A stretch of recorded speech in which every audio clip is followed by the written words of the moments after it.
মায়ের মৃত্যুর খবরে একেবারেই ভেঙে পড়েছেন তারেক রহমান। তার চেহারার দিকে তাকানো যাচ্ছে না। তিনি এতটাই ভেঙে পড়েছেন যে তার চেহারাটা এক কথায় মলিন হয়ে গেছে। আমরা গত 25শে ডিসেম্বর তারেক রহমানকে যেদিন দেশে ফিরতে দেখেছি, সেদিনেও কিন্তু তার চেহারার মধ্যে আলাদা একটা উজ্জ্বলতা ছিল, তার চেহারার মধ্যে আলাদা একটা আত্মবিশ্বাস ছিল, তিনি অনেকটা উৎফুল্ল ছিলেন। কিন্তু আজকে মায়ের মৃত্যুর পর তার চেহারার দিকে একেবারেই তাকানো যাচ্ছে না। এক কথায় তিনি ভেঙে পড়েছেন।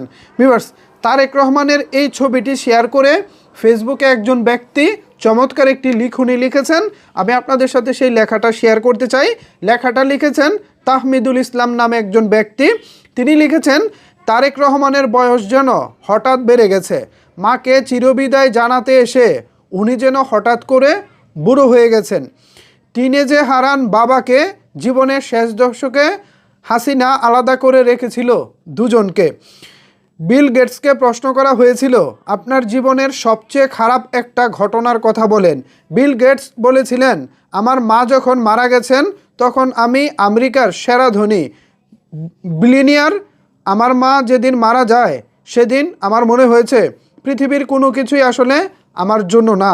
আমার জীবনের সবচেয়ে কষ্টের দিন যেদিন আমার মা মারা যায়, পৃথিবীর সব কিছুই সেদিন আমার কাছে অর্থহীন মনে হয়েছে। আসলেই বিল গেটসের মতোই এখনও হয়তো বা তারেক রহমানের মনেও মনে হচ্ছে এখন তার জীবনে সব কিছুই হয়তো বা অর্থহীন। একা হয়ে পড়েছেন তারেক রহমান। মা বেগম খালেদা জিয়া, তিনিই ছিলেন তারেক রহমানের এই জীবনের শেষ সম্বল। তিনিও তারেক রহমানকে ছেড়ে আজকে না ফেরার দেশে পাড়ি জমিয়েছেন। ভবিষ্যৎ জীবনে সত্যি কথা বলতে একা হয়ে পড়লেন তারেক রহমান। দেখা যাক এই একা জীবনটা তিনি কতটা চমৎকারভাবে রাঙিয়ে তুলতে পারেন, সেটাই হয়তো বা আমাদের দেখার পালা। সো ভিউয়ার্স, এ বিষয়ে আপনাদের মতামত কি? তারেক রহমান একেবারেই ভেঙে পড়েছেন। এক কথায় তিনি বাকরুদ্ধ হয়ে বসে আছেন।